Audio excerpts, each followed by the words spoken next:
Yeah, no worries.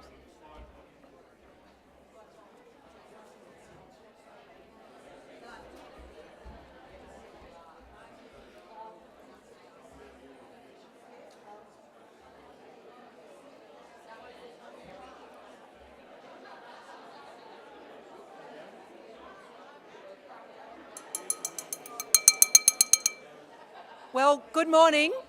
Good morning and welcome, and you know me as the time tyrant from yesterday, so I intend to continue in exactly the same vein. So welcome to the second day of Outback in Front, the 6th Rural and Remote Health Scientific Symposium, and a particular welcome to Minister of Rural Health, Bridget McKenzie, who is with us. Thank you again to AREN, FRAME, PCRIS and the National Rural Health Alliance for organising us together, and a particular thanks to UTAS and for those of you who made it to the marvellous dinner last night. I am very sad to report that some of our beautiful sculptures, which I had put on the side so that we could put them on the stage and taunt those that didn't go to the dinner with what the great time we'd had, but unfortunately they appear to have been recycled.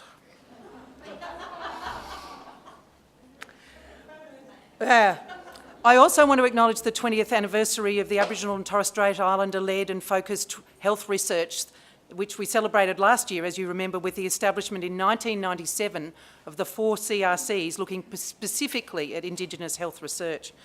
The CRC for Aboriginal and Tropical Health, and we have the Lowitja Institute with us today as an exhibitor, and if you'd like to talk to any of the staff, please talk to them. They have a wealth of research material available and they're very keen to talk. It's also, as we mentioned yesterday, 20 years since the first UDRH arrived in Broken Hill, and obviously that has been followed on by the Rural Clinical School and now the RHMT program incorporating both UDRHs and Rural Clinical Schools. I'd like to quickly reflect on some of the themes that came out of yesterday. And there were a number of clear themes that emerged through the day. And the first one, and perhaps probably the most important one, is that communities should have, and the words was used yesterday repeatedly, were the locus of control and have a say in decision-making on their service needs and health care.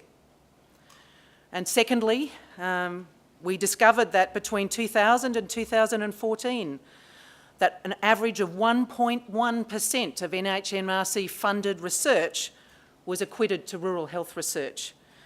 Obviously, with a third of the population and a demonstrated health differential, this statistic is both confronting and unacceptable. On the converse, we thank the government and Bridget for her part in the establishment of the post of Rural Health Commissioner, and we were very fortunate to have Paul give us his time yesterday. And the sector is very keen to work with Paul to extend rural generalist and rural generalist in training to our other key rural health workforces: nursing, allied health, dentistry, optometry, and Aboriginal health workers. I think it was without doubt evident yesterday that we need fit-for-purpose career pathways for the whole team. It is also clear that there is appetite in the rural health sector for true rural health reform. And it is clear that researchers, many of us based in rural areas, in the Rural Clinical School and UDRH infrastructure, stand absolutely ready to grapple with our communities, with the very tricky issues around service access and workforce supply, because they, and as we heard eloquently yesterday, are our day-to-day realities, and they are impacting on the health and well-being of 30% of Australians. So in that vein, I'm so keen to welcome Minister for Rural Health, Senator the Honourable Bridget McKenzie. Bridget is the current Deputy Leader of the National Party. She has represented Victoria in the Senate since 2011 and is the Minister for Rural Health, Sport, very important at the moment, and rural and regional communication, absolutely pivotal to rural health. Bridget herself has strong rural credentials. She was born in Alexandria, Victoria, grew up in Benalla. Her mum was a primary school teacher and her father was a dairyman. She studied at Deakin University as a mature age student. She's done it the hard way. She studied in applied science and teaching. She's taught physical education and mathematics, both in Gippsland, and she's worked for Monash. She has lived the experience as a rural person who has taken on tertiary education and who is there to make a difference. Very importantly, she is a proud supporter of the Vixens, and she is a proud supporter of netball, and we all should join with Bridget supporting the Australians as they take on the Kiwis on Friday, and if they succeed, then obviously through to the grand final. And she is passionately keen to see Australians involved in sport in a participatory way. So, without further ado, I welcome the Minister.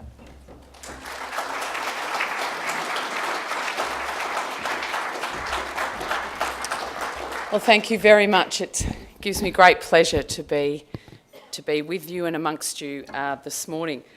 I'd like to acknowledge the traditional custodians of the land, the Ngunnawal people, and pay my respects to elders past and present. I want to acknowledge the warm welcome you all received yesterday and by Matilda House, who spoke about pathways, or the Mura. And I think the concept of pathways, the Mura, has a lot of value for everything you're discussing here, and a lot that we all come together to achieve on behalf of rural and regional Australia in the rural health context. Thanks, Jennifer, for your kind introduction. For those of you that don't know who the Vixens are, they're the Victorian netball team. But indeed, obviously, at the moment, we're all barracking for Australia, and it was a particular delight to see England beat the Kiwis yesterday. So we'll be looking forward to some gold medals there over the weekend. Look, it's great to be here as part of the 6th Rural and Remote Health Scientific Symposium.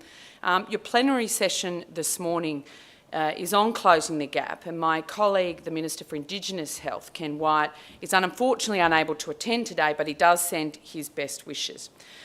I'll have something to say shortly about the Australian Government's absolute commitment, particularly through Ken as the Minister responsible and Nigel Scullion, my Senate leader, to improving health outcomes for Australia's First People. But can I start by saying, as someone that was born and bred in country Victoria, I absolutely share the goals and aspirations of the National Rural Health Alliance. It's a great privilege, it's my deep honour to serve the 7 million Australians who don't live in capital cities, who live in rural and regional Australia, and it's my job to develop and implement policies that improve their health and wellbeing. People living in rural and regional Australia make an enormous contribution to our nation that often goes unrecognised or acknowledged to our economy, to our cultural identity and our national character. They deserve the same access to high-quality healthcare services as those living in capital cities.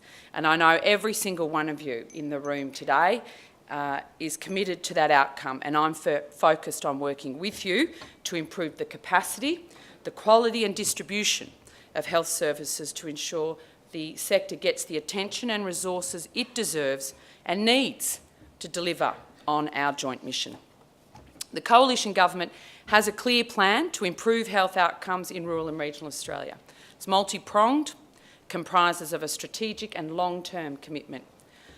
If people living in country areas are to have access to health services comparable to those living in major centres, we need to build and create a sustainable health workforce in our regions. Number one, A, B, C, D and E for me is to actually ensure that we have people that want to, that enjoy, that are prepared to deliver high quality health services to those living outside capital cities. It means making it easier for young people, such as the young school leavers from Western New South Wales or the goldfields of Western Australia, to complete their medical training without having to move to a capital city. The evidence tells us, I mean, we're all science-based here, including myself, the evidence, we can't run away from what the research tells us about what works. When students complete the majority of their training in a regional setting, they are more likely to stay in the country to practice.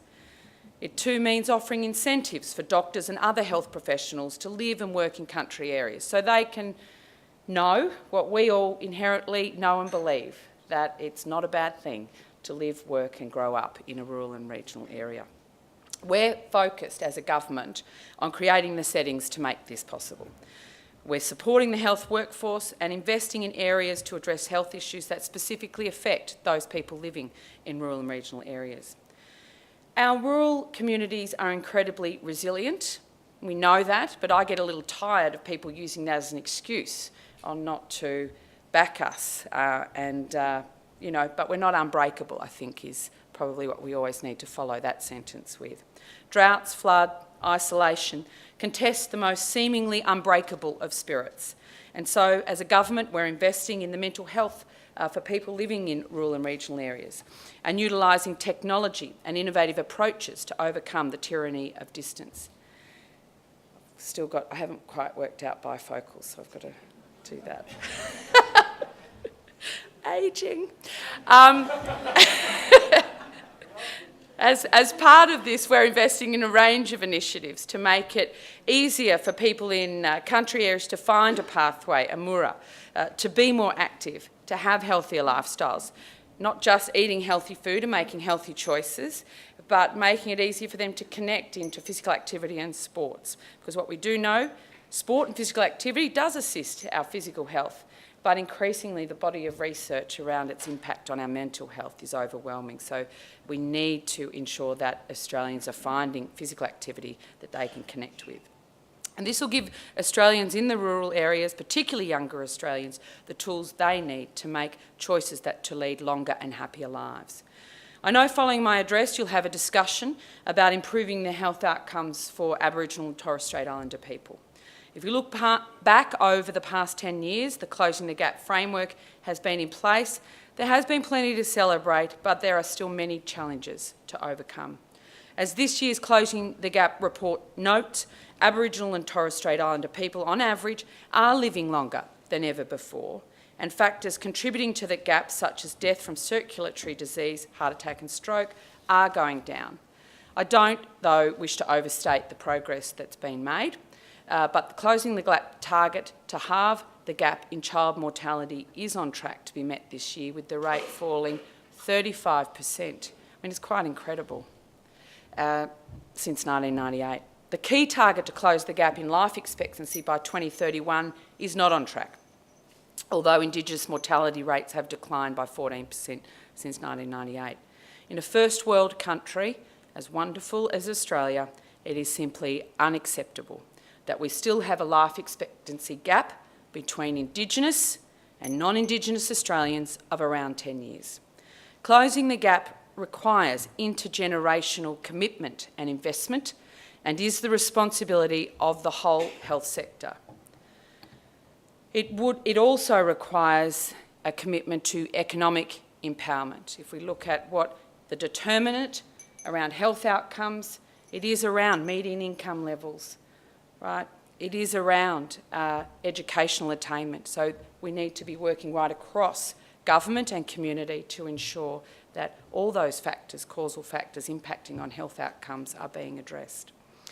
On Tuesday, Minister Wyatt gave a keynote address on Aboriginal health to the Centre of Independent Studies in Sydney.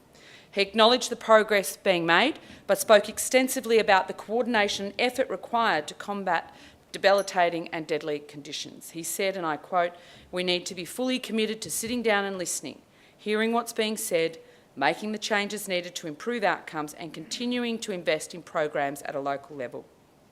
The Commonwealth Government is committed to funding organisations across the country that provide comprehensive primary health care to Aboriginal Torres Strait Islander clients. We're investing in around 180 such organisations, and of these, around 140 are Aboriginal community-controlled health organisations, some of which I'm sure are represented here at the symposium and are integral alongside Indigenous leaders to overcome health challenges. The health of First Australians is everyone's business. Together we must celebrate the milestones, but it is crucial we continue to look carefully at the challenges and the poorer aspects of health which remain. 20 years ago, Australians faced a nationwide health workforce shortage. Concerted government efforts of all persuasions over the past 2 decades have successfully addressed this, and now there are indications by 2030 Australia may have as many as 7,000 doctors. But as you all know, rural and regional Australia does have a doctor shortage. Indeed, there are maldistribution issues across the wider health workforce in rural and regional Australia. The government, through both the Departments of Health and Education, is currently undertaking a comprehensive assessment of the distribution of medical school places and training. This involves considering existing workforce modelling data, 2 decades of workforce distribution policies, which clearly still have left us with a maldistribution, the expansion of higher education places, and our priority areas to address the uneven spread of medical professionals across regional, rural and remote communities. This assessment will inform future decision-making. I like to make decisions based on evidence and data, but we need to have it so that we can actually make those decisions. But we're not sitting on our hands even while we wait for that particular work to be completed. In the meantime, we're investing over $28 million in 26 medical training hubs across the regions. These are part of the integrated rural training pipeline and will provide training opportunities for doctors at all stages, from medical school right through to vocational training. The benefits of investing in these hubs is obvious. More medical students will be able to stay in rural communities instead of being forced to go to big cities where the bulk of training now occurs. That will allow them obviously to make greater connections and to see a real connection between their current practice in the regions and the training they're receiving. The government will also fund primary care rotations for interns as part of a rural-based intern year through the Rural Junior Doctor Training Innovation Fund. This will improve local training capacity by looking for innovative ways to train junior doctors in primary care settings and improve the continuity for rural doctor trainings. And we're also making substantial investments in postgraduate medical training through the Australian General Practice Training Program and the Specialist Training Program, both of which have significant rural training targets. We know we have to also look at data which underpins all this. And as a result, the government has established the Distribution Working Group to review equitable rural health distribution models and provide advice on how to attract more health professionals into the rural areas. And I will be relying a lot on that particular group's advice over coming months. The recommendations provided by the working group will inform future rural health policy. I should have read that next sentence, Ruby, I'm sorry. We are committed to investing in workforce and training opportunities in rural and regional Australia as it provides doctors from the bush a pathway, Moora, to stay in the bush, leading to stronger retention of health professionals and better health outcomes for the community they serve. In 2016, we as a government made an election commitment to appoint a National Rural Health Commissioner. And I'm really pleased we've delivered on this, and anyone who's met John Worley will just, I mean, hey, the nods, right? What an inspired appointment by my predecessor. He is so passionate about delivering in this space. So please, he is your conduit, he's independent, make your voices heard to him, beat a pathway to his door. His highest priority that I've tasked him with has been to deliver a plan for a national rural generalist pathway. This will help to address the serious issue affecting the rural health sector, the lack of access to specialist doctors in rural, regional and remote communities. The appointment of Professor Worley is integral to achieving this outcome and championing rural practice. In February, Professor Worley landed an historic agreement between the Australian College of Rural and Remote Medicine and the Royal Australian College of General Practitioners to work together to develop a national framework for a rural generalist medical specialty. The two colleges will now work together to create the foundations to build a strong, sustainable and skilled national medical workforce to meet the needs of our rural and regional communities. And I know the Commissioner will also be working closely this year with other rural health stakeholders, everyone here in the room today, in developing the rural generalist pathway, and I really do encourage you all to engage in this. I think this particular partnership and the framework developed from it and the learnings in the process of developing it will inform, I hope, other health professionals to seek similar innovative ways to deliver the workforce our communities need. On Sunday, I had the great pleasure of joining His Royal Highness, not just for the basketball in Cairns as Sports Minister, but indeed to visit the Royal Flying Doctors Service, where he was able to dedicate their latest aircraft, the 350C Super King, aptly named Outback Angel. While we were in Cairns, we actually had the opportunity to speak to Lynn French, who's on Gilberton Station in far north Queensland, who not really, we'd sort of set up the teleconference to sort of talk through somebody that uses the Royal Flying Doctor Service. The Royal Flying Doctor Service holds their regular field days at that particular station, etc. So that was all sort of set up weeks in advance, but as if sort of like this object lesson. That very morning, Lynn's daughter had fallen off her horse, didn't know whether she'd busted some limbs or the ribs or the shoulder, and had actually been airlifted to Townsville that very morning. So she was living the experience of how important the Royal Flying Doctor Service was to her, her family and her community with His Royal Highness. And, you know, obviously he's been off a few ponies himself, and so they were able to share a bit of a joke about getting back on the horse.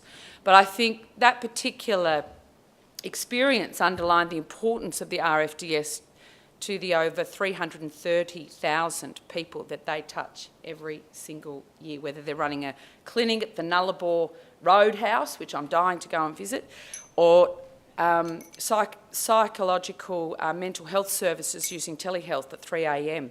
out onto rural stations, which the clinicians in Broken Hill spoke to me personally about.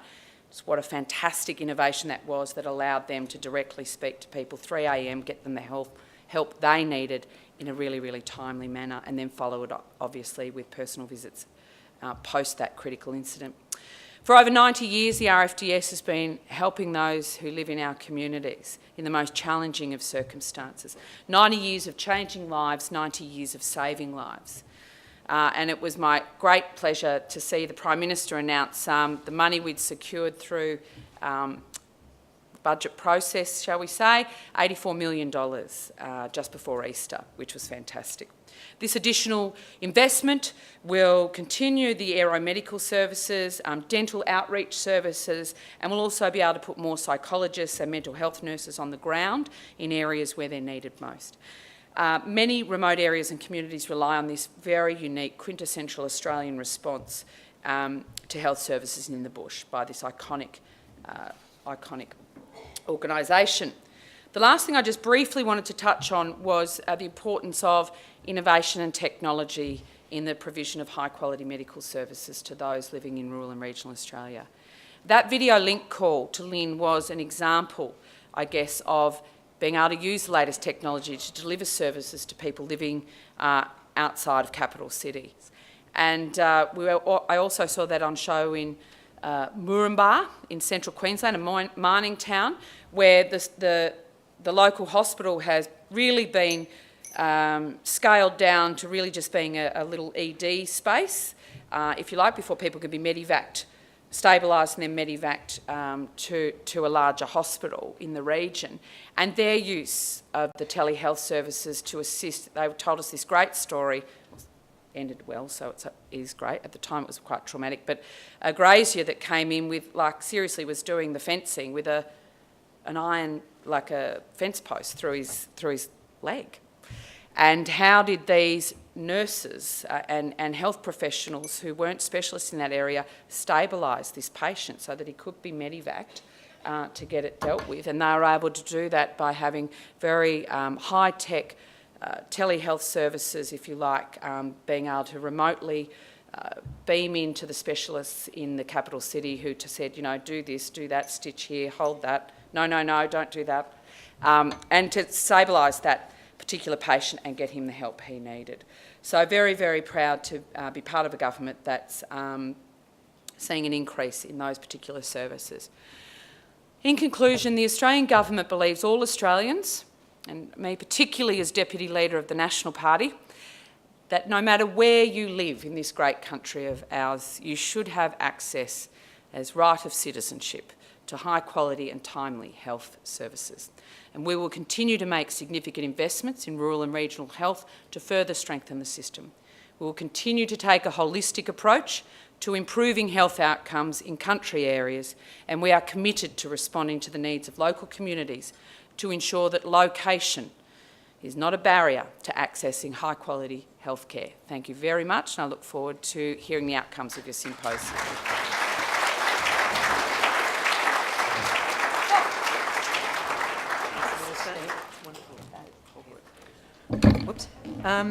Thank you, Minister. And on behalf of AREN and Frame and all of us as individuals in terms of our organisations, if you ever want to come and visit, just put the hand up, because I'm sure there are multiple facilities and obviously the UDRH and the Rural Clinical School movement who would be welcome you to come and walk the lived experience with us as you have. So thank you. I'd now like to welcome someone who needs really no introduction. Tom Calma is the Chancellor of the University of Canberra.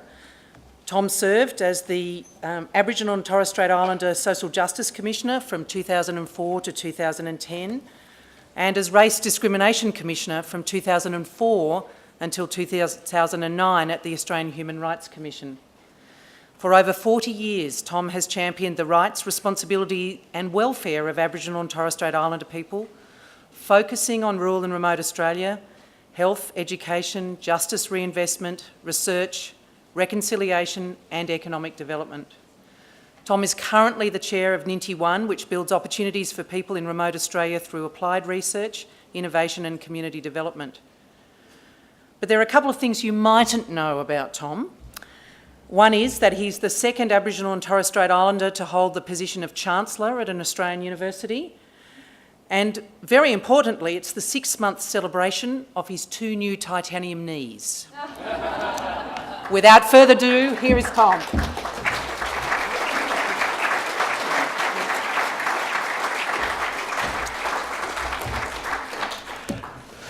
Well, what can I say? Thank you. And the knees are working, and I'd urge anybody that's considering to go and do it. It's well worth it, except for having to go through the airport, which is a real challenge, as always. Can I begin by also acknowledging that we're on the land of the Ngunnawal peoples and pay respects to elders past and present. I'm from Darwin. My mother's Kungarakan and my father's Iwija, and so I spent a lot of time up there before moving to Canberra.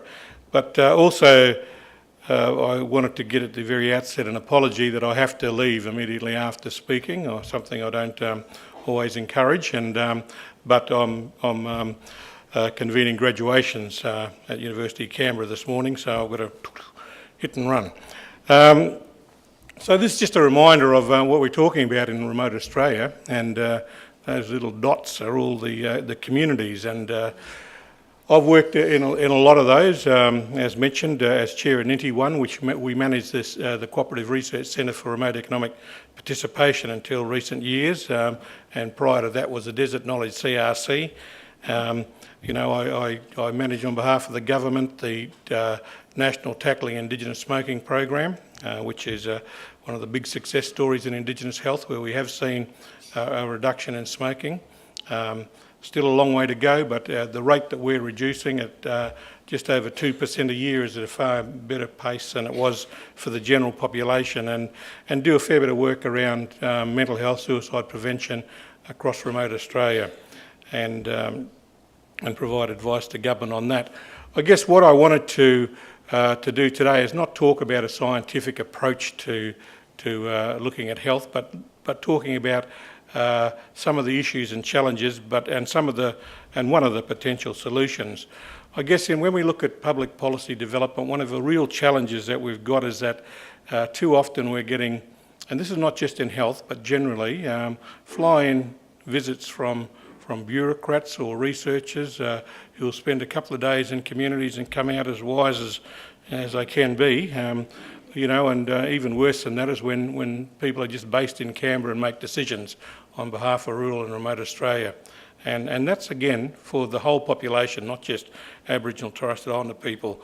But, and it's interesting because what we also experience is a real fair bit of kickback from the community saying that they're over-consulted. And that's one of the worst things, where you get consulted time in, time out, and you go nowhere. And it's not at least obvious to the community about what all the consultations are, and so the community gets very jaded and doesn't in fact participate in a real way. I guess one of the, a couple of the things we hear, and we hear the Prime Minister talk about it as well, the mantra of do it with us and not for us, and the government are very keen on that, or do it with us, not to us. and also work with us and not for us, which is important from an Aboriginal and Torres Strait Islander perspective. And now, for this forum where we're looking at 20 years of rural and remote research, health research, I think it's really important to look at how far we've come and where we're going to. And so I'm going to focus on a group which we call Aboriginal Community Researchers, and it's about how we inform policy and practice in rural and remote health. Now, we mentioned Ninti 1, which is, Ninti 1 Limited is a not-for-profit company, but we have an Indigenous company called Ninti under it, and we do a lot of work in this area. I'm going to just touch on health today, giving a bit of a info about these researchers, but also just highlight some of the projects that we've worked on. I guess what Senator McKenzie said, which was very important, is that as part of the Close the Gap, we've got to look at the determinants of health as well, and employment is one of those key determinants, as well as a range of other issues. And by employing these Aboriginal community researchers, we're able to really create a bit more employment within remote communities.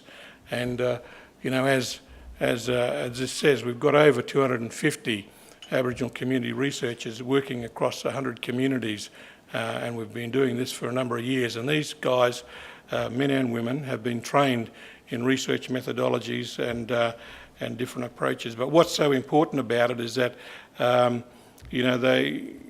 research will be much more informed. The community-based people have a far better understanding about the history of the community, about the community itself, about the languages and about the cultures, which are really important aspects of looking at what we're doing.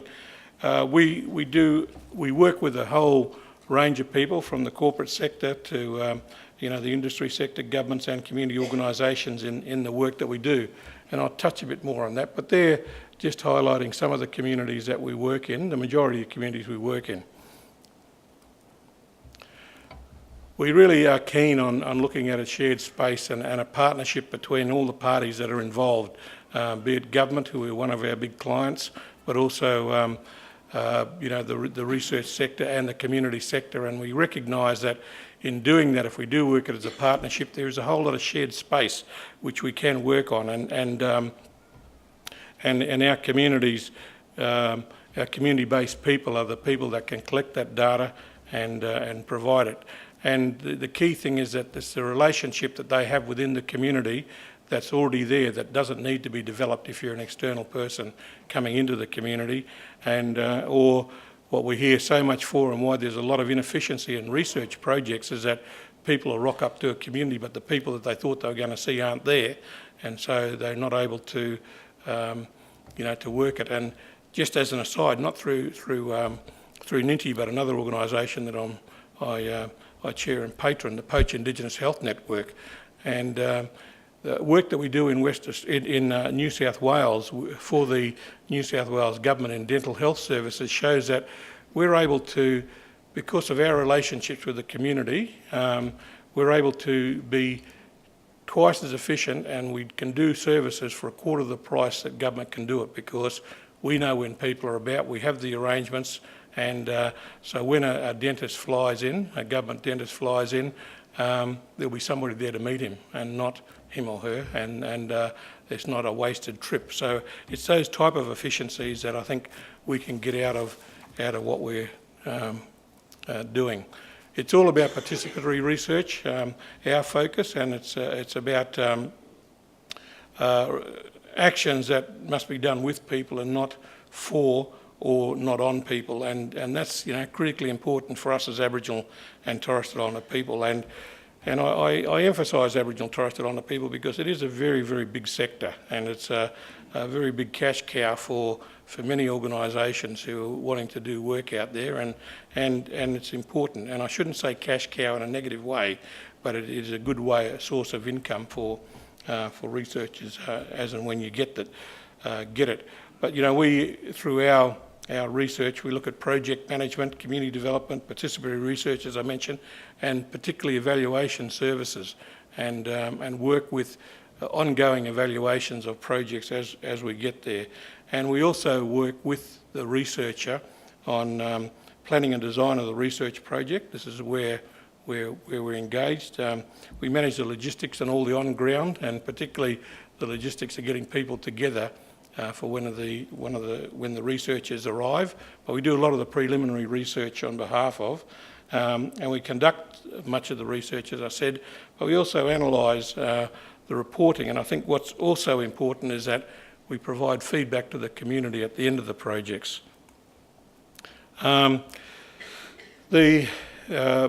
This is just about working with the researchers, and our senior research officers, they co-design the research programs with the researchers, people like the CIs and so forth, and not only within the universities, but the project could be with the corporate sector wanting to do something within a community, or the government wanting to look at a service within the community. And recognising that governments also have people out there, but they're often not from the community. They're again external and don't have the level of reach or confidence of the community to be able to provide specific issues. But I guess our services, I mentioned, the governance, the social and economic analysis, but also health and well-being is a very significant focus, and a big focus on youth and disability. So, and then we go into a whole lot of other economic activities that our researchers can do. I guess one of the key things I mentioned was language. And as we know, many people in rural and remote Aboriginal people don't speak English as a first language, or have difficulty working in English, and so having somebody who can interpret and translate and conduct business in language is most important. But what's also important to recognise is that these guys, the Aboriginal community researchers, have been trained that all the survey and data collection is done on iPads. And so at the end of the day, after the work's done, they can produce reports and deliver them back as data packages back into whoever they're engaged with. And as I mentioned earlier, for us, for our point of view, and where it's agreed with the person engaging us, we do provide feedback to the community, which is closing that loop and trying to get away from the whole issue of people being researched and over-consulted and never knowing what happens to it. And so we go back and we work through on why we've done the research, what's expected to be done with it, and work with the community to be able to do that. I guess, again, it's totally different formats that we use, but one of the key things for us is that many of the researchers have come through and they've gained full-time employment, or they're in part-time employment, and they're part-time because it's only when we get contracts that we're able to engage them. But even those that have gone on to full-time employment do come back and want to, because they love doing the research. And for those involved in the university sector, we are also members. Our community researchers are members of NARICAN, the Australian Indigenous Researchers Network, and so Knowledge and Researchers Network. So they are recognised within the sector as being skilled and qualified to be able to undertake this research. But be able to employ people creates that bit of additional income to a family, which helps to alleviate or at least move away from the poverty cycle in one way or another. And, there are multiple facets. We sit on the ground, we can sit in an office, we go to where the research needs to be done, and that's critically important. And we do it in a way that the community is most familiar and comfortable with. So I just wanted to look at a couple of studies, and, the first one, and I know you had Professor Taylor give you a talk yesterday about his trachoma project, and we recognise that, but Professor Taylor engaged us in late 2015-16 to undertake a whole lot of work in 6 communities around Alice Springs to identify how impactful his program is, and what are the learnings from the community and how they go. And I won't go into the detail of that because you've already done it, but it was interesting that goanna up there, called milpa, is really the showcase of what his program's about. And through our research, we were able to identify that 77% of the people had seen milpa, 75% knew that milpa meant good hygiene, good face health and eye health. That 73% of people see milpa and think about eyes and faces, which is important, and also 86% understand what milpa's saying.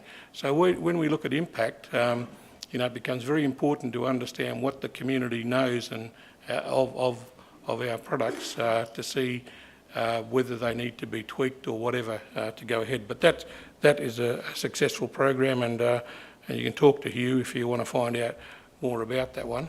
More recently, we worked with the University of Canberra and researched 54 communities across the territory. One of the things that's incidental to this was that I found out that that in quite a number of communities, kids as young as 5 were smoking, picking up cigarette butts and having a little puff on it because people were just not considerate, and it's a real impact of role modelling and what we work on in our program. But this enriched program, Environments and Remote Indigenous Cardiometabolic Health project, was an important one. We looked at the 54 communities which we surveyed using UC's Health Community Assessment tool to help guide the discussions, and from that we were able to find out precisely what people knew about heart health and some of the environmental issues that are impacting on heart health. And I know that you're going to get a presentation a bit about that in WA. How much is that? 5 minutes? Oh, good. Only got 20 slides to go. No. No, not really. Only got a few more to go.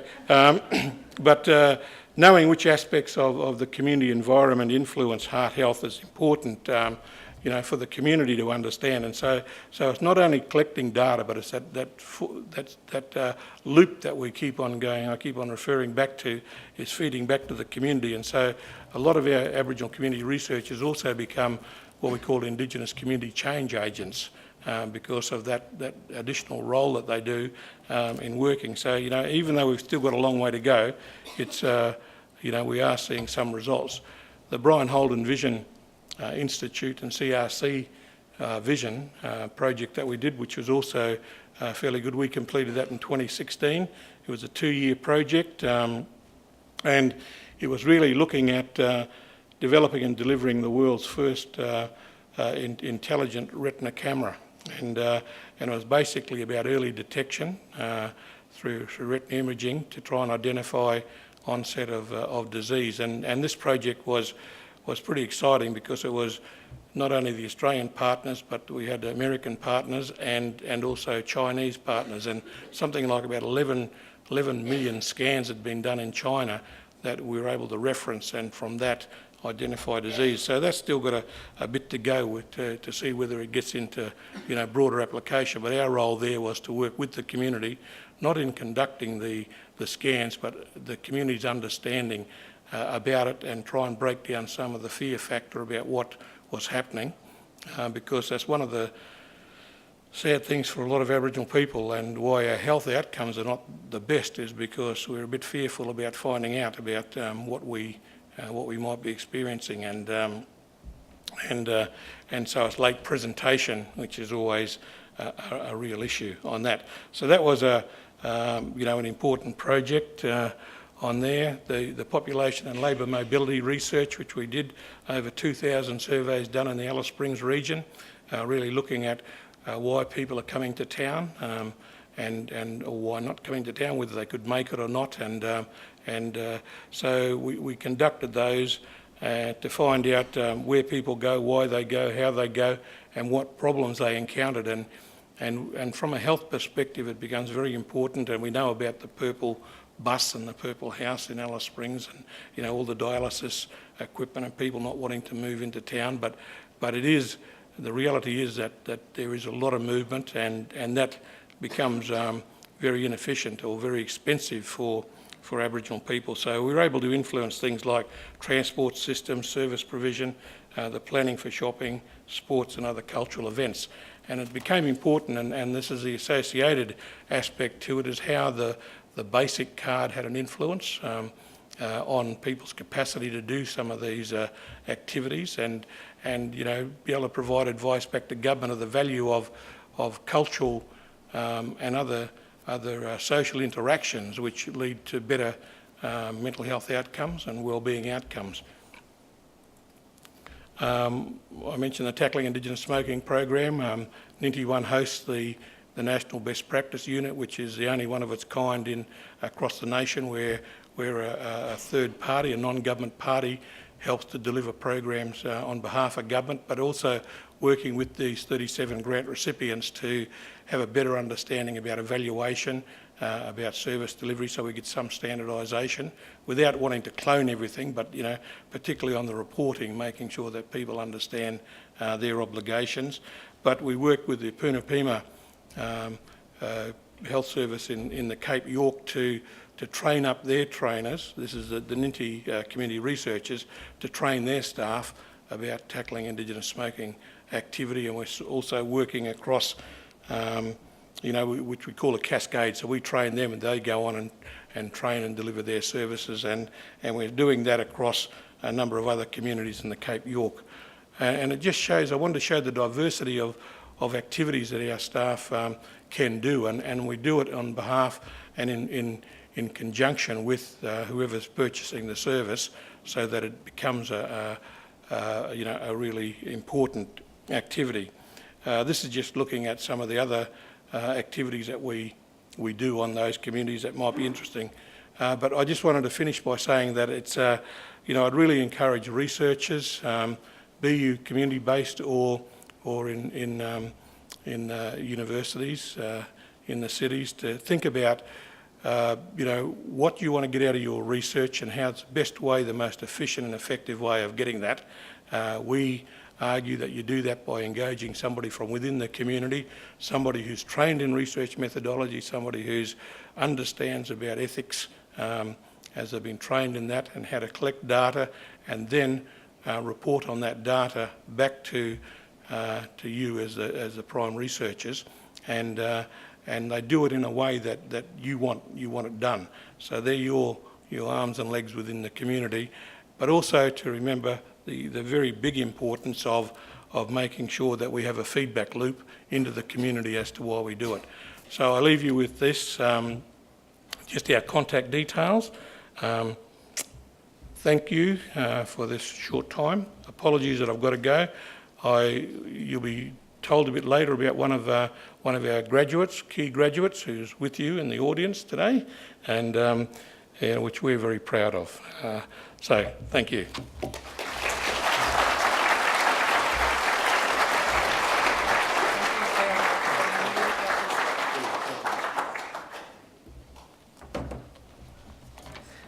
Thank you, Tom. And as I said, Tom unfortunately must go away. Right. So our next speaker is Judith Katzenellenbogen, and Judith has a very impressive bio which is in your speaker material. Judith has worked in South Africa, New Zealand and Australia on a wide variety of health conditions, and she's going to be talking to us today about Aboriginal chronic disease and particularly ischemic heart disease. There's a couple of things you probably don't know about Judith. If we think about her surname, Katzenellenbogen, that means cat's elbow, and may originate from the name of a castle and a small town in the district in Rhineland in Germany. And importantly, one of Judith's favourite quotes is, "To every problem there is a solution." So we're looking forward to some of them. Thanks, Judith.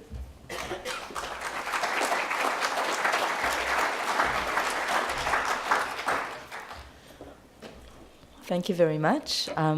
Just like to acknowledge the traditional owners of country throughout Australia and pay my respects to elders past and present, in particular the Ngunnawal Ngambri people here in Canberra. So why decide to talk about cardiovascular disease here in a session on closing the gap? And this slide here from the most recent Australian burden of disease study shows that the percentage contribution of leading disease groups to the gap between Aboriginal and non-Aboriginal Australians, cardiovascular disease is the single biggest contributor at 19%, and if you consider the fatal burden, it's 27%. So if we make a difference on cardiovascular disease, we can really make a difference on the life expectancy. So I think it's an appropriate topic for the session. And then thinking about closing the gap, how might one do that? You can contemplate it, you can measure it, you can piece by piece put the pieces together so that we can bridge that gap. We can engage people and try and make the effort communally. And most importantly, leadership, vision, and energy is what we'll need. And so I'll be talking today about 3 translational projects, in particular the Bettering Aboriginal Heart Health in WA project called BAWA, but I will touch on 2 other projects as well as a little bit about data linkage in the context of closing the gap. So BAWA was started in 2008 under the leadership of Sandy Thompson, who's here today, and I came in as a postdoc at that point. It was built around a strong cardiovascular disease network in WA with a focus on disparities in cardiovascular health and medical care in Aboriginal people. We did a statewide research, but a series of detailed studies, different conditions, different angles, and with an emphasis on the health system and always a commitment to research translation. Our methodology was mixed. We had a lot of linked data where we linked hospital and death records, but we also did chart reviews and some qualitative interviews. Our perspective has always been that there's obviously a heart disease story starting from the upstream determinants through to the downstream issues. Although our research focused on the more downstream ones, it was always around information to support action and change. I'll be talking about 4 or 5 key result areas just to give you a taste of some of the results. And as I said, we looked at acute myocardial infarction, heart failure, stroke, and atrial fibrillation. And in all of those, Aboriginal people are characterised by having higher rates, earlier onset, and multi-morbidity. And this slide is just the sort of quintessential slide representative of what we see in that Aboriginal rates, and this in this particular case was incident rates, was higher in every age for males and females, and the incident rate ratios in yellow here was very high at young ages, reducing with age, but even at the oldest age, still having a substantial absolute gap and difference. In terms of multimorbidity, this is from our atrial fibrillation cohort that we investigated through linked data. We conventionally present data now in 2 broad age groups because to do it in a single age group doesn't make sense in 2 populations with such different age structures. But we see here in both broad age groups, Aboriginal people had higher comorbidities of all sorts. You can see diabetes very high as well, even under 54. The next key result area, which I think touches on a lot of what was said yesterday and today, is we looked at the complex patient and service factors that cause delay in getting prompt treatment. And the patient factors, and this was from some interviews in the Kimberley and the Pilbara that we did in 2009, and looking at patient factors, the multi-comorbidities really often mean that people have poor symptom recognition and there's a normalization of health in the community. There was a lot of avoidance, which Tom referred to, with fear of implications of being diagnosed, so avoiding going in. Often depression linked with fatalism and stoicism. People lead hard lives and health is a low priority. Likewise, gender roles and looking after the family and being the provider and being strong was more important, what just meant that their own health wasn't prioritised. And again, prioritisation of cultural responsibilities. On the service side, there was clinical complexity, often making it difficult for doctors and nurses to diagnose, and then unreliable access to urban cardiology services for advice and consultation. I think things have changed a bit with telemedicine now. Limited or inappropriate treatment protocols was an issue, and often problematic flow of information of patients from between community to community, from hospital to community, and urban to rural. And also the cultural misunderstandings we've spoken about so much, and limited cultural training for clinicians. The next key result I want to talk about is discharges against medical advice, which we use as an indicator of the quality of care of Indigenous people. And here we used our ischemic heart disease incident cohort, the first time they came to hospital for ischemic heart disease, and we found that Aboriginal people were 8 times more likely to discharge themselves compared with non-Indigenous people, and even after adjustment for multiple factors like age, sex, alcohol, and so on, it was still double. Another important result here is on comparing people who lived in rural areas going to rural hospitals. They were 3 times more likely to Dharma compared with metro patients going to metro hospitals. So there's something about the combination of rural hospital, rural residents that is a risk for Dharma, and even after adjustment, quite significant as well. Unsurprisingly, then health outcomes were significantly worse even after adjustment, and this is a slide of the risk-adjusted 1-year mortality after first ever heart failure admission, and we can see, particularly in the younger age, twice as likely to have a 1-year mortality death. And in the older age group, there was no difference between the 2 groups. System barriers, we've spoken about that a lot. Inadequate systems to address the logistical and clinical complexity, cultural safety, a big issue, urban-centric systems of care, and multiple other issues, including short-term funding and so on. So, I've given you a whole diatribe of negativity, and again, falling into that deficit model of Indigenous health that I think we need to move out of. So, what is that? We can see that all this disparity research can really reinforce the deficit, that it can overlook the strengths of the services, of patients, of communities, and it can overwhelm us all, researchers, clinicians, patients, communities, with negativity. And this is just a slide from one of our studies. You're always hearing about stats. Death happens so often. Aboriginal people experience death all the time. We don't have to be ramming the negative things all the time. So we need to be cautious when we use. We need this evidence of disparity, we do, but how to use it, we just have to make sure that it's not a disempowering health message. So when we came to deciding what we do with our results, besides publish it in papers, we had a decision to disseminate very broadly and to make that solutions focused. We decided to produce an easy-read stakeholder report, which we would collaboratively develop with a whole range of people and focus as our target policymakers and practitioners. We had a very broad partnership on this, and there's all kinds of organizations. I won't go through them. But we did a consultation for solutions through what we called Information for Action workshops.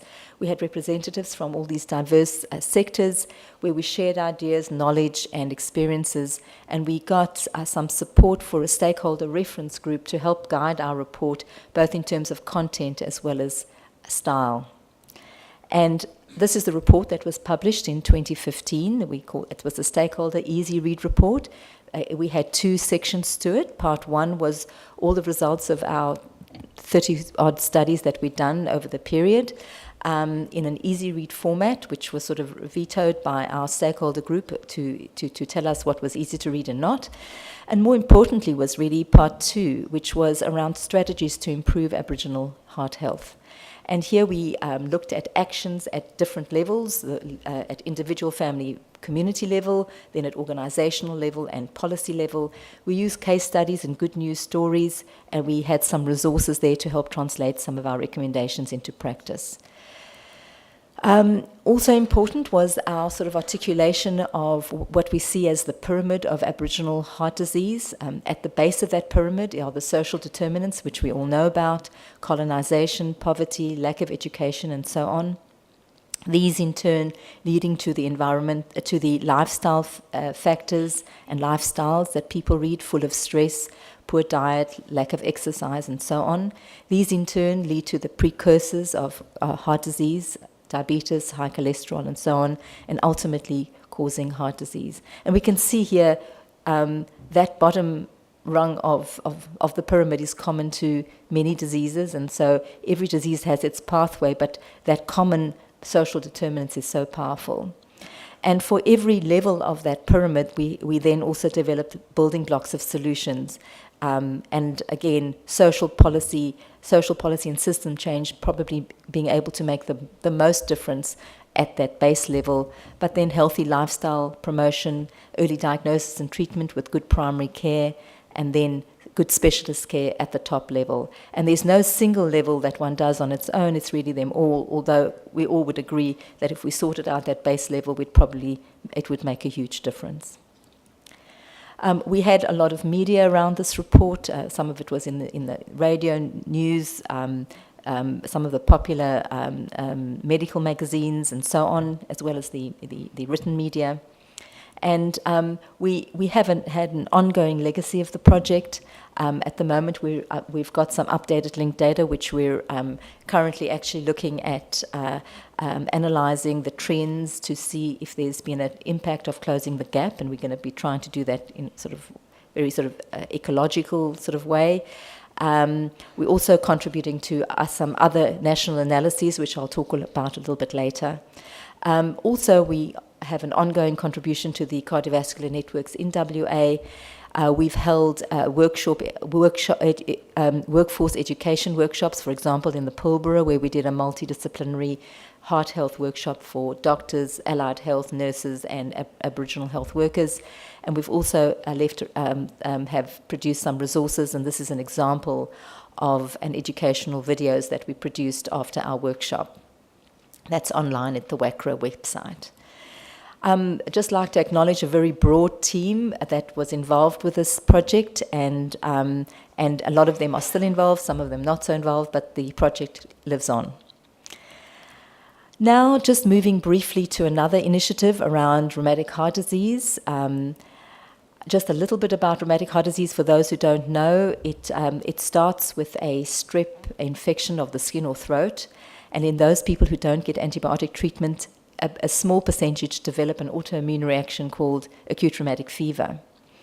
ARF affects lots of parts of the body, but most importantly, it affects the heart valves. And whereas sometimes there's no long-term effect of the heart valves, some people have permanent damage to the heart valves, and that's when it's called rheumatic heart disease. Once you've had acute rheumatic fever once, you've got a propensity to get it again, and every time there's a recurrence, the heart valve gets worse. And so we really, so rheumatic heart disease can be mild, moderate, severe, and the very severe ones end up in heart failure and often premature death. Importantly here is that this is actually a children's, it starts in childhood. So acute rheumatic fever peaks between 5 and 14 years old, and sort of premature death is often in the 30s. So it's a disease of young people that is almost completely preventable. And in order to prevent it, obviously at the primordial level, it's about the social determinants, improved housing and socioeconomic conditions. At the primary prevention level, it's treating those strep throats so that people don't get the immune reaction. At the secondary level, once you've had acute rheumatic fever, you need monthly injections, antibiotic injections for 10 years. Huge ask. And then, of course, tertiary prevention for the once there's heart failure with rheumatic heart disease, so surgery and so on. So lots of steps, complex pathway. And the end rheumatic heart disease, CRE, has been formed now. I didn't mention that this is very high in Aboriginal people in Australia. There are some communities that have the highest one, some of the highest rates in the world. So it's become a sort of a point of saying this is one condition we can really do something about, particularly in the young, and the CRE aims to produce a roadmap of what it will take to close that gap, similar to what you spoke about yesterday, but for RHD, and probably a disease where the intervention is not as simple as you made it out for eye disease yesterday. The CRE hopes to come up with an endgame report and strategy at the end of 2020, which it'll produce, it'll give to government to try and lay out exactly a stepwise approach to what it'll take to close that gap. In the meanwhile, in that report, there'll be a synthesis of all the science that has gone on. There's obviously a lot of work going on to vaccines, through to community engagement about the lived experience, and also important in that research is the baseline burden. What is the burden of rheumatic heart disease truly in Australia? We know a lot in the Northern Territory. We don't know that much about the rest of the country, and we need that baseline burden to monitor it into the future. And that's then brings me to the project that I'm leading, which is to look at the epidemiology of rheumatic heart disease. And we've recently been funded for this, and we have two components to that. The one is a linked data analysis to determine the burden, the incidence, the prevalence and survival. We'll also look at outcomes, because with linked data you can look forward in time as well, follow people up, and also health systems research component, looking at various facilitators and barriers to implementing the known strategies we know that are good. And all this will be feeding into the CRE's strategy report and into the recommendations to government. It's a very broad collaboration around the country, 5 jurisdictions we're going to be covering in terms of the linked data. That's where the registers are. And besides the research network, there's also a End Rheumatic Heart Disease Coalition, which is a broad-based national alliance of health and community organizations. We will be advocating for a commitment from government to prioritize the end of RHD in Australia. These are the various organizations that are foundation members, and they'll be working with the communities both at risk, trying to secure funding and political will, and educating and empowering Australians about the role that we can all play in ending RHD. So if people are interested, either as organisations or individuals, to sign on to the coalition. The last project I just want to talk about, which is also a relatively new initiative, is the Healing Right Way trial. So this is is being done in a clinical setting, but it's a health system intervention for Aboriginal people with acquired brain injury. It'll be aiming to enhance the rehabilitation services for these patients. It's being led out of Edith Cowan University, and Sandy and I are both involved with the study. The rationale for this comes from the Missing Voices project that we did in WA, where there were qualitative interviews with staff and patients and their families about their needs and their experiences of acquired brain injury. Generally, people wanted more rehab, but they found that the complex pathways were difficult to navigate. There seemed to be a disconnect between patients and non-Indigenous staff. The health professionals felt underconfident. They wanted more culturally appropriate resources and training, and there was a generic acknowledgement of the need for more Aboriginal liaison officers and interpreters. And a similar study found similar in the Northern Territory in South Australia, found a similar message. So there's a strong rationale for improved rehab services.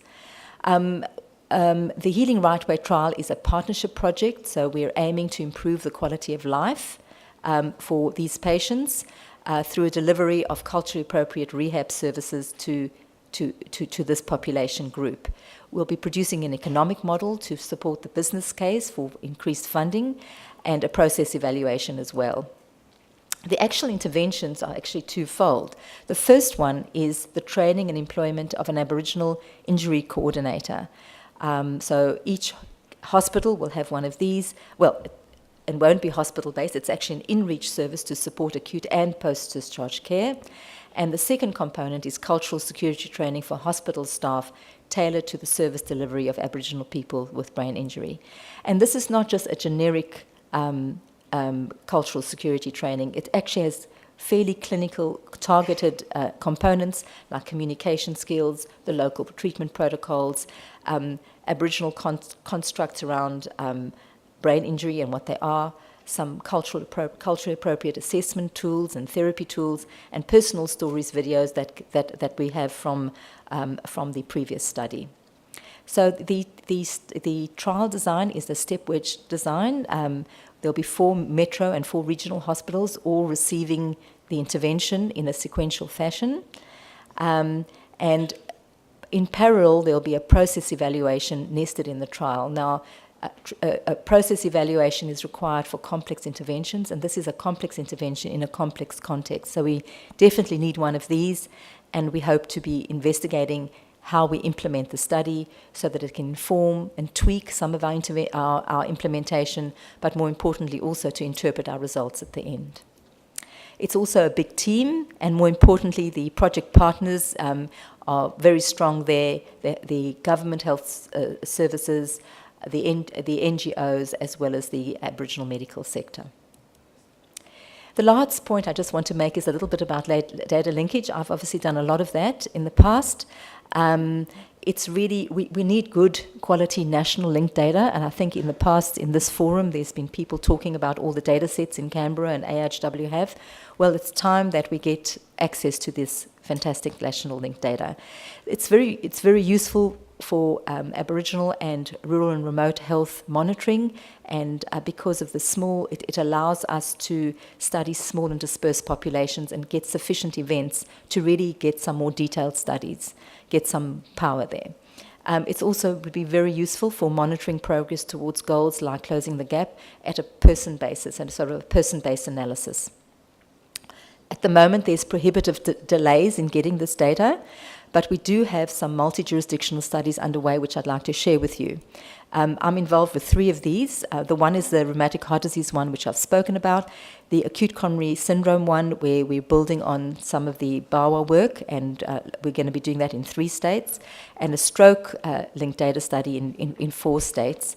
And the idea is for us to develop the disease-specific linked data methods to get a good handle on what the issues are, but also the methods, because we want to use those methods and advise the AHW when one day they do have linked data available and monitoring, so that we maybe don't have those reports where we only have hospital admissions and deaths, but we actually have person-based analyses, and we would then be able to get that data without long delays, and it'll be available for high-level policy. So in conclusion, there's a range of cardiovascular research supporting the Closing the Gap agenda going on at the moment. The evidence base is built over many years now, and there's continuing evidence being gathered. There's increased collaboration across the states in Aboriginal health and cardiovascular disease. Increased utilisation of linked data as a resource, as well as obviously on-the-ground evaluations at community level as well. Primary prevention is obviously the major challenge, but there's a lot we can do to improve secondary prevention as well, discharge care, cardiac and stroke rehab, and case management. And also, we need to be trialling more innovative ways of improving services and systems for Aboriginal patients, as people have been talking about in all the other sessions as well. So hopefully, we're not just producing lots of evidence and reports with little commitment. We need to invert that, make sure that there's lots of commitment, that we have vision and leadership, that we have courage and energy. We do things systematically, piece by piece. We measure. We don't just contemplate, but we measure and monitor, and we engage and we collaborate on that as communities, as researchers, and clinicians. So I'd just like to acknowledge all my collaborators that I've shown you in the other slides, also the funders of various grants and fellowships that have supported us in this. Thank you very much.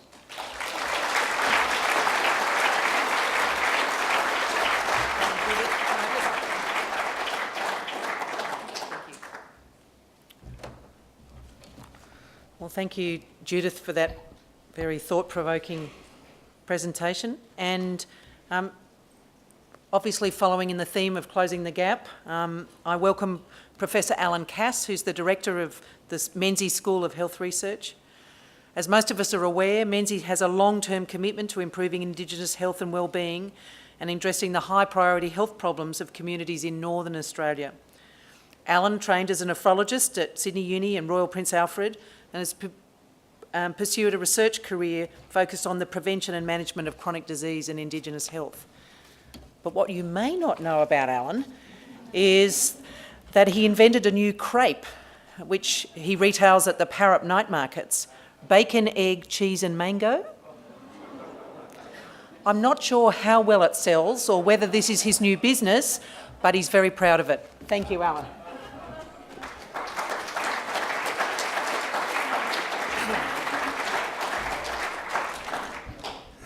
I don't actually retail the crepe, but Ken of Ken's Crepes makes it for me, perhaps under sufferance.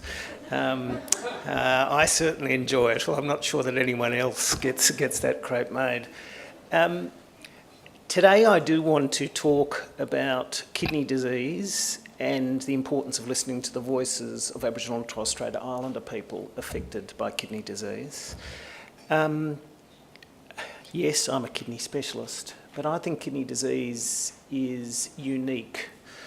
It is an incredibly complex chronic disease, one that is affected and shaped by the same social determinants others have been talking about.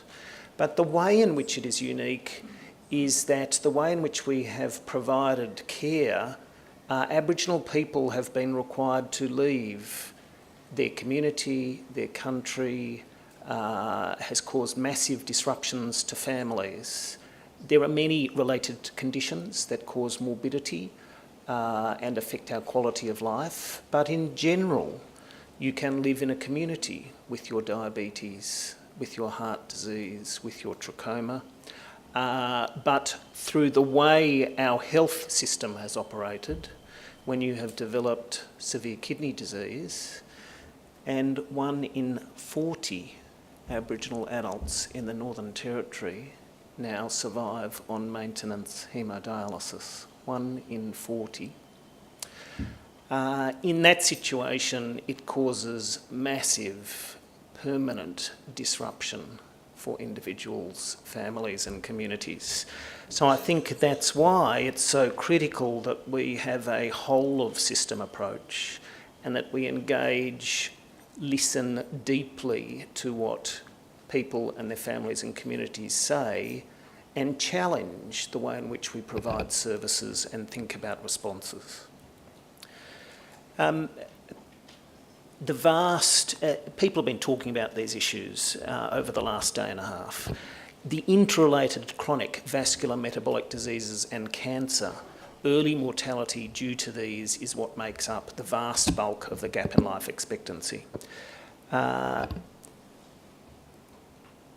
Kidney disease is a remarkably increased burden amongst Indigenous Australians, and particularly more so amongst women than men, something that we poorly understand thus far. It impacts at an early age. So your run-of-the-mill kidney specialist working in Sydney or Melbourne or Brisbane or wherever will be increasingly treating an elderly population. I can remember treating 90-year-olds on dialysis in major teaching hospitals in Sydney. The average age of new patients having dialysis treatment is now in the high 60s of new patients. This is clearly, obviously, not the experience amongst Aboriginal and Torres Strait Islander Australians, where we're talking about young, middle-aged men and women, and where that excess burden is at a time of maximal productivity and engagement in family and community. I appreciated the talk of the Minister this morning and always want to acknowledge where there is progress being made in terms of closing the gap.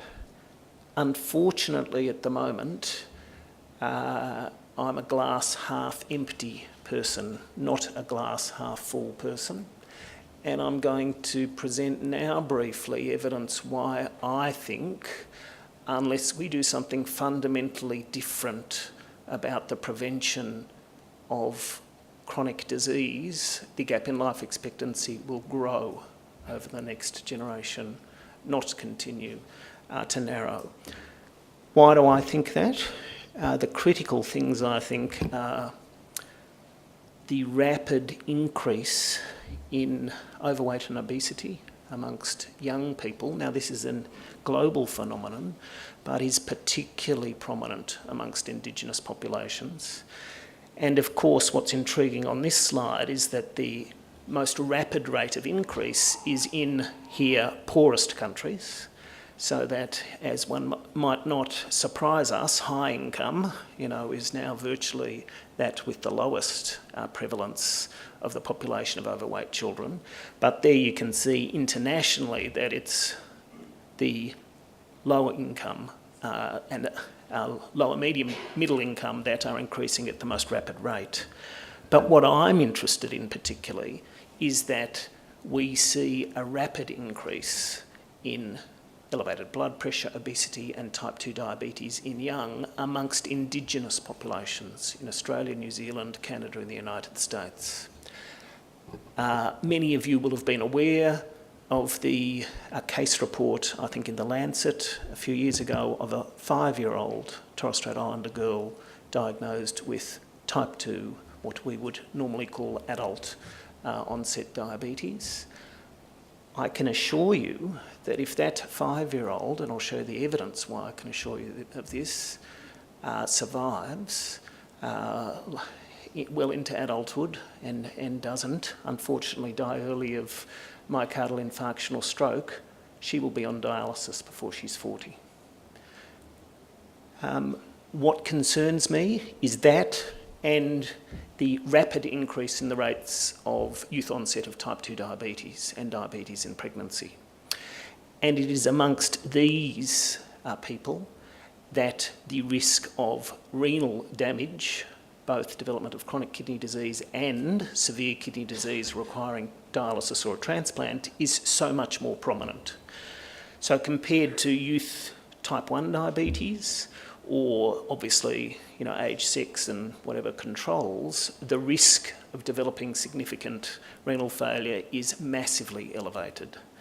And here is some cohort longitudinal follow-up.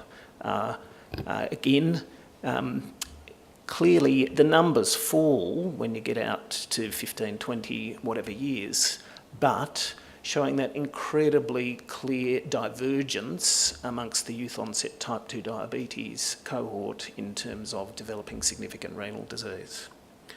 So unless we do something fundamentally different, and a health system has a responsibility, but a whole of government and community response, I think we are doomed to continue to make the same mistakes in opening more dialysis units across remote Australia and providing more and more complex, costly treatments to try and cope with things after people have got to the cliff.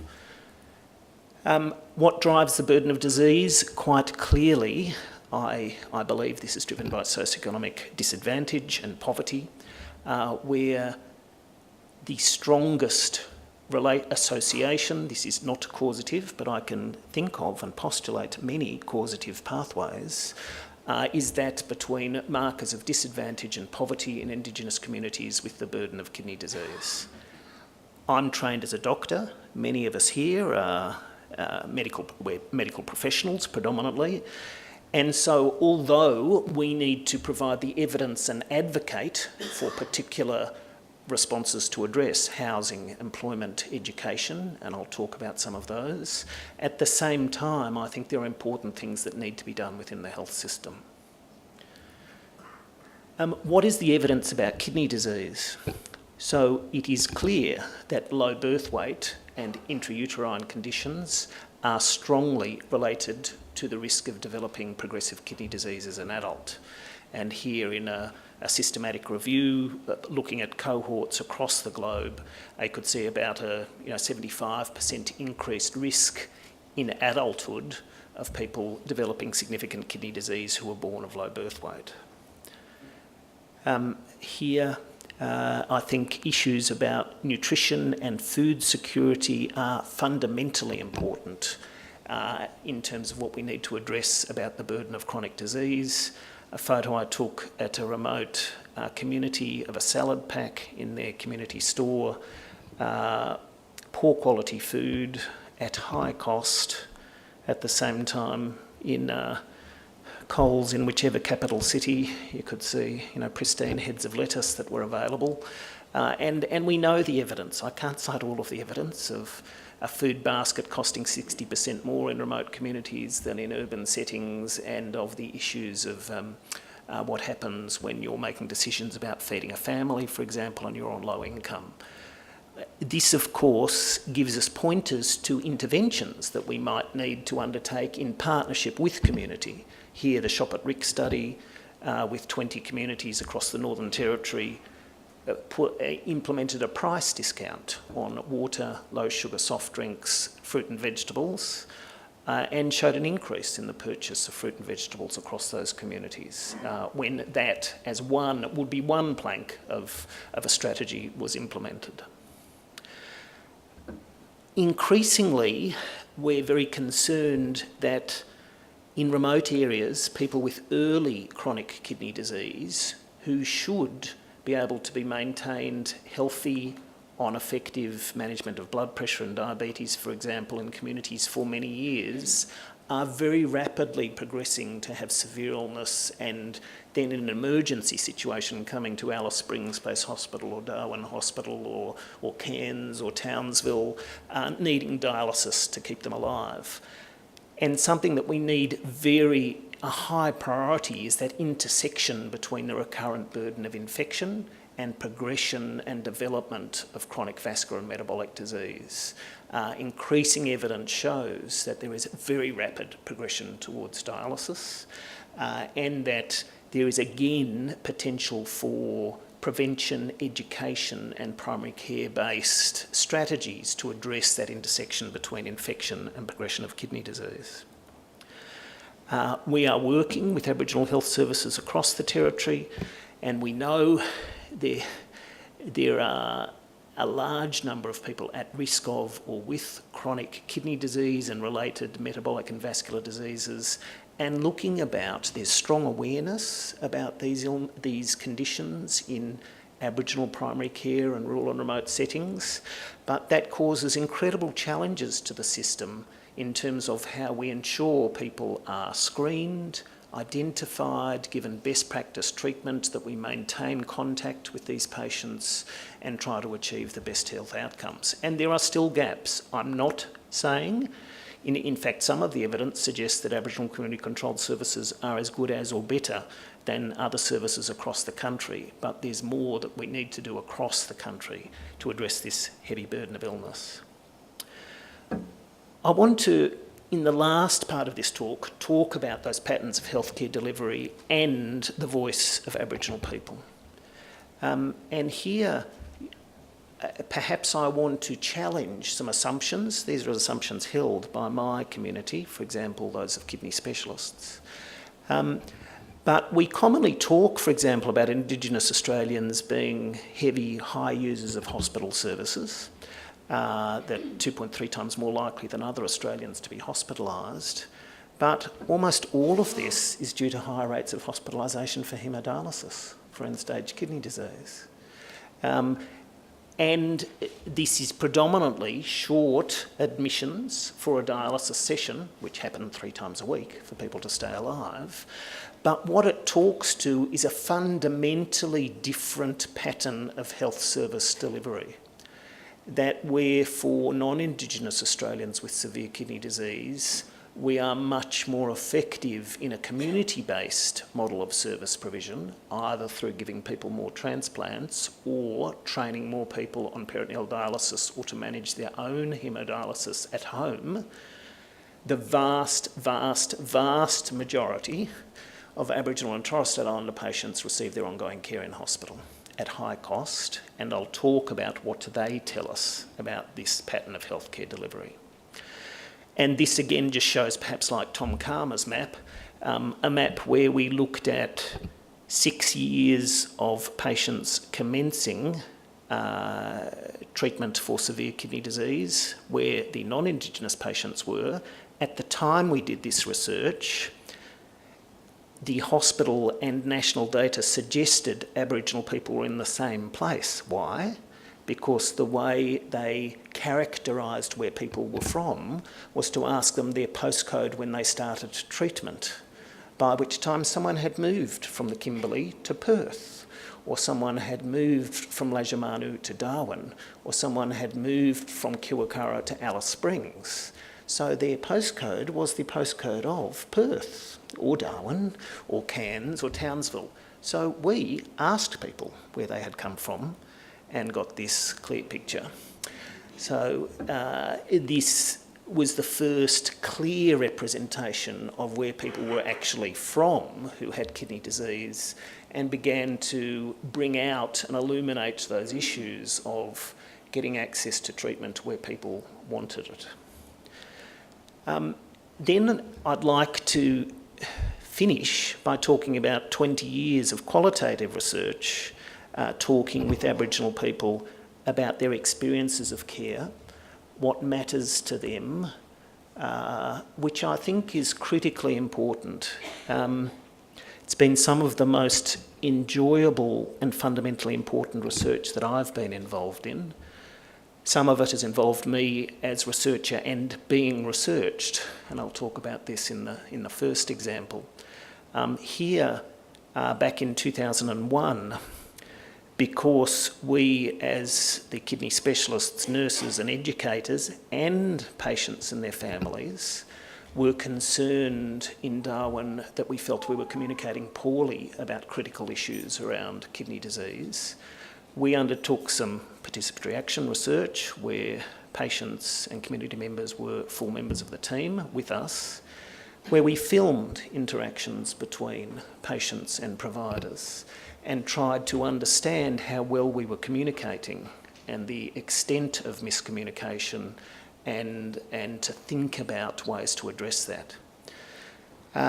One of the situations filmed was me having a regular session with a patient who was a young woman on dialysis, where we were catching up and discussing some critical issues about her health. She had been coming to the emergency department at Royal Darwin frequently with severe fluid overload. When your kidneys fail, you stop passing urine, and if you drink too much water and other fluids, you'll overload your heart, be unable to breathe, and unless you urgently have dialysis, it will kill you. So this was the focus of our session. The way we did this research was they filmed the session. They immediately talked with me in English and this patient in her Aboriginal language about what we were communicating about, how well did we think the communication, what had happened, and then iteratively they would come back and show you the film and tell you what the other person said and try to deeply understand the effectiveness of communication. I came out and said, we've solved this problem. I'm a wonderful communicator. We talked about that she was drinking too much and that this was causing terrible problems to her health. She showed me how much she drinks, etc., and it'll be fine. I've solved this. Through the research, what became obvious, there were many things that became obvious to me, but in this particular issue, this patient was telling me how much Coca-Cola she drank as a... So I'll just focus on that particular issue. She had diabetes and knew she shouldn't drink sweet, carbonated drinks, and was limiting that intake. But at the same time, she was drinking 8 glasses of water a day because Kidney Health Australia and others tell you that helps protect your kidneys. Fascinating because she was not being non-compliant. She was doing something that she thought would protect her health from a message from, a quite, well-trusted NGO. We had failed, I had totally failed to understand, and she would have gone and been in the emergency department again 2 days later. But it's built on, that's a particular issue, but built on much deeper things of me not understanding in my position of power and dominance in that relationship, that to avoid conflict, she would say, yo, yo, which I thought was yes, yes, but was in fact an attempt to diffuse the conflict of that bloody doctor keeping on hammering me about these things that I'm not being able to communicate to him what I'm actually doing, etc. And so a deeper occurrence of miscommunication. So what did we find overall? Miscommunication was everywhere. That neither the doctors, nurses, educators, nor often patients and their family members were aware that it was occurring, and that it was about the most fundamental issues. There was a young man who we filmed in Community who'd been in hospital for 6 weeks, where he started dialysis. He was acutely ill, needed to come in urgently, got a bit better, went out to Community and was going to have ongoing education about kidney disease and the need to go back on treatment in a few months. He and his family thought his 6-week admission to hospital had cured him. So despite being in hospital for 6 weeks, having dialysis through a plastic tube in his neck, having an operation to create a fistula so he could go on permanent dialysis, they thought this meant we'd cured his kidney disease. So again, incredibly fundamental miscommunication. 20 years ago, surely it's changed, you'll tell me. 5 to 6 years later, we did the impact study, working with Indigenous patients, non-Indigenous and health providers across the country, interviewed almost 150 Aboriginal patients in depth about their experiences of living with kidney disease. Here, people talked about a whole array of deep issues, but I think particularly challenges is in accessing information that they needed to empower them to be able to make decisions about their treatment, their life, and that would impact on their well-being. And some, I think, quite profound statement about difficulties in communicating and getting access to the information that people needed. One thing when I talk to kidney specialists in my community is I think we too often, and this is perhaps yet another deeper issue about non-Indigenous health providers for Aboriginal people or in the cross-cultural setting, we make assumptions based on stereotypes of what we consider to be the views of patients, and at times I'll also talk about what we consider to be outcomes of healthcare delivery that need to be challenged. As part of that impact study, we wanted to look at why Aboriginal people had poor access to transplantation. And this will come out again in some later qualitative research. Aboriginal people want to get home, and for them the two pathways to get home are dialysis on community or transplantation. So these are ways in which they see as an opportunity to get home. But we assume, and often talk about, that Aboriginal people don't want transplants, that they're afraid about the medication burden, that there might be cultural factors that mean they're not happy about getting someone else's kidney in their body. But that's done in the basis of little knowledge about their actual views or understanding. So as part of that study, we tried to explore this in depth. And these 150 almost patients, I know numbers are not important in qualitative research, and I can, but this was at the time 1 in 4 Aboriginal dialysis patients around the country. They were strongly interested in transplantation. There were incredible challenges, some of which I'm already touched on, about becoming informed and communicating. They talked about the importance of family and supporting decision making. And they did talk about how they negotiated cultural sensitivities in a very important way. So as part of the research, the vast majority of people who gave a view expressed strong and definite interest in transplantation as a treatment option, because, as I said, they saw it as a way of making their life more normal and potentially getting home. They wanted to go home. They'd love to get off this machine. I can't go home, I'm missing my friends and family. There were only a small number of patients not currently interested, and 4 who were opposed to having a transplant, and 4 of the 132 odd who had a functioning transplant. But again, becoming informed about treatment options was fundamentally important. No idea, to tell you the truth, I don't even know what transplant they're talking about, said someone. I think a plaintive and fundamentally important quote there. I'd like to be spoken to clearly in an understandable way by doctors who like Aboriginal people. Confronting quote from that patient. The role of the family was critically important, so people talked about their family, and that's often obviously not our notion of a nuclear family, but extended family, being involved in decision making.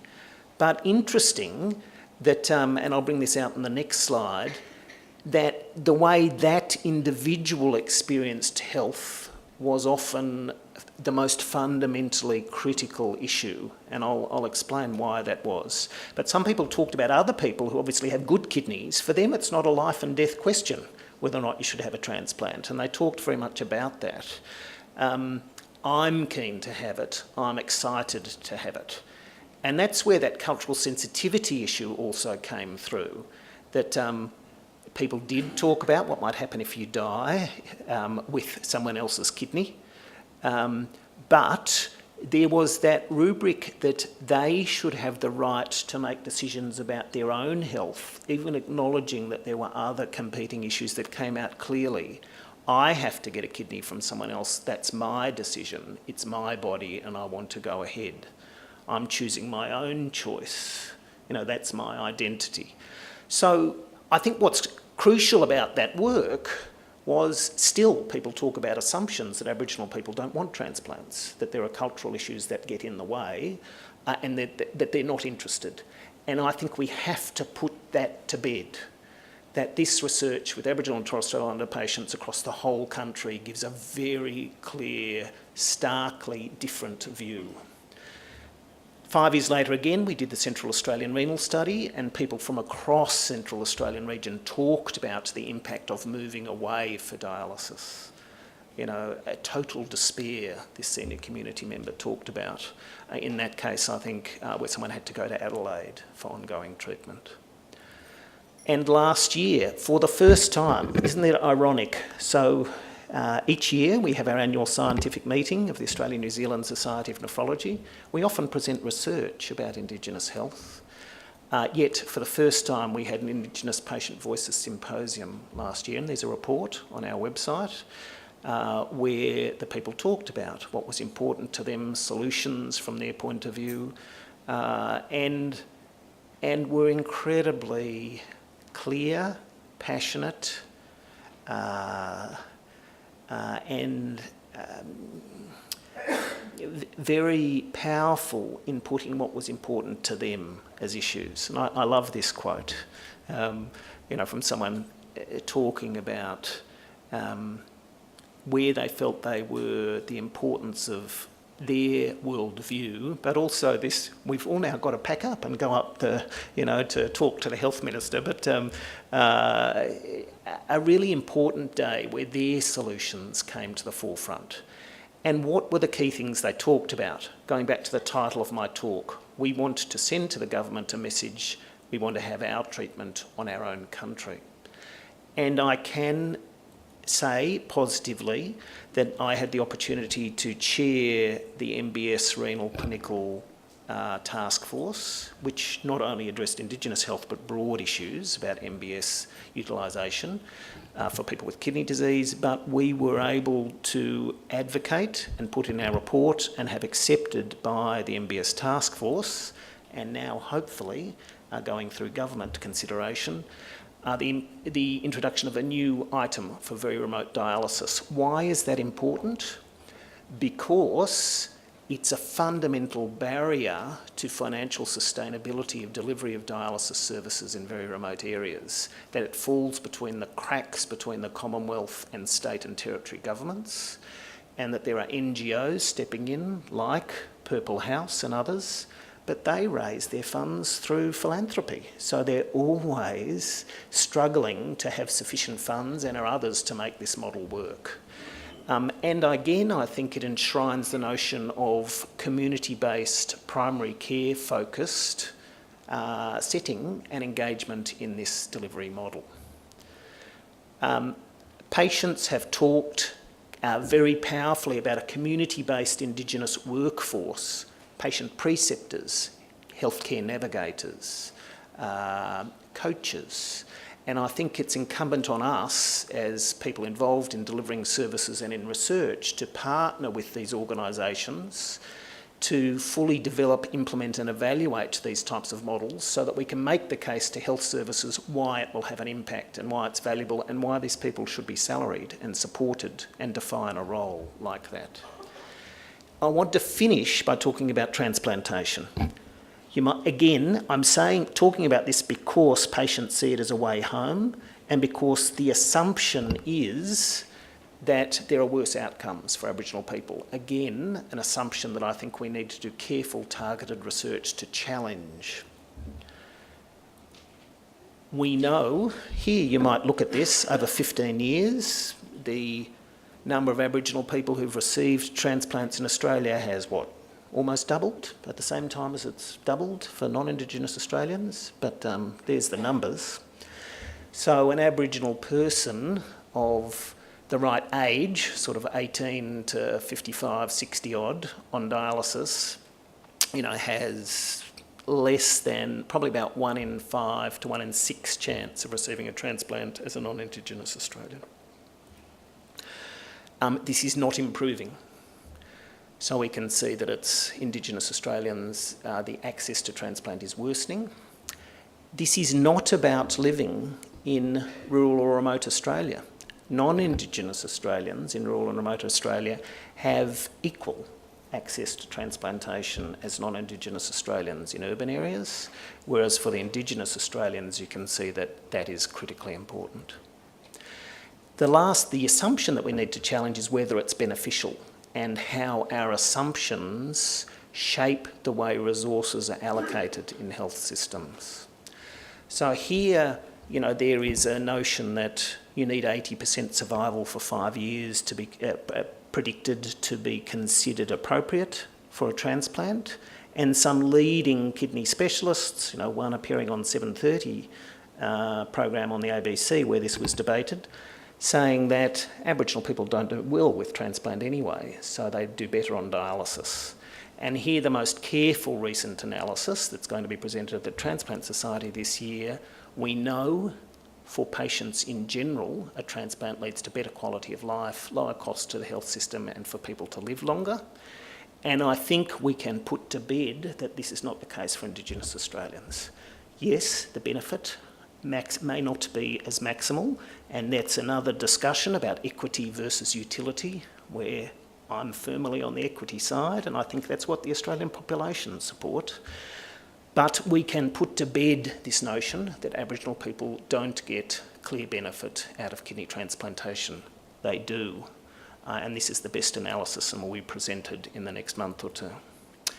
So in conclusion, I think the burden of chronic disease necessitates a whole of system response, and if we don't do this, I think the gap in life expectancy will widen over the next generation. Prevention must address social determinants, but there are health system things that we need to do, working in partnership, particularly with primary care services and systems, about identification, early intervention, management to prevent progression towards dialysis. I think we need to continue to question and challenge our stereotypical assumptions about what people want for treatment, how and where we should deliver services, and how different patient groups benefit from treatment. And we must listen to and empower patient voices. Thank you.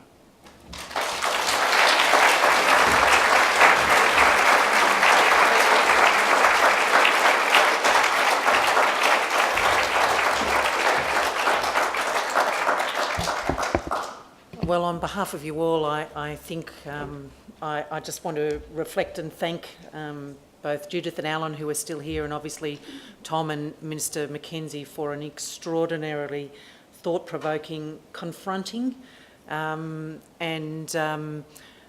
I think a session for which we need individually and corporately to consider our responses.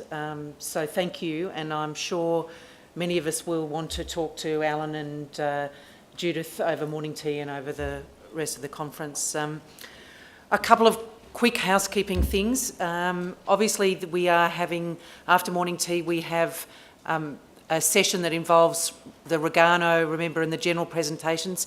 So just remember that timing's just a little bit askew. Please don't let it stop you moving, but just, as I said, just be a bit of aware. After lunch, we've got the lightning talks and the general sessions, and again, the timing is a little bit skew-whiff. Now, I know that some people are having to leave at lunchtime. Please, when you get the email, evaluate us. Tell us what's good, tell us what's not good, tell us what it's going to prompt you to do, tell us where we need to go as a sector. So please really take up that option. We have some fantastic exhibitors, and when I mean fantastic, not in terms of you know, beautiful lights and you know, gorgeous surrounds, but we've got Diabetes Australia, we've got Radiometer from the Pacific who's involved in point of care testing, and we've got some of the universities, Griffith and Melbourne, so please talk to them if it is relevant to your scope of practice. We have some fantastic posters which I hadn't promoted heavily enough yesterday, so please have a look. Some of them address exactly the sorts of issues that we've dealt with in this session in terms of mechanisms and approaches and considerations about closing the gap, and some of them are about, you know, HPV testing and some really important things that are on the horizon. So we'll see you here again for the next plenary at 3 o'clock, and it will prove to be a really interesting plenary where we're going to look at the health economic costs and again some ways of thinking about reporting patient level experiences and capturing that community level involvement in research, and have a fairly in-depth look at workforce and the way forward. So thank you, and as I said, on behalf of all of us, for a most thought-provoking and inspiring session. So thank you.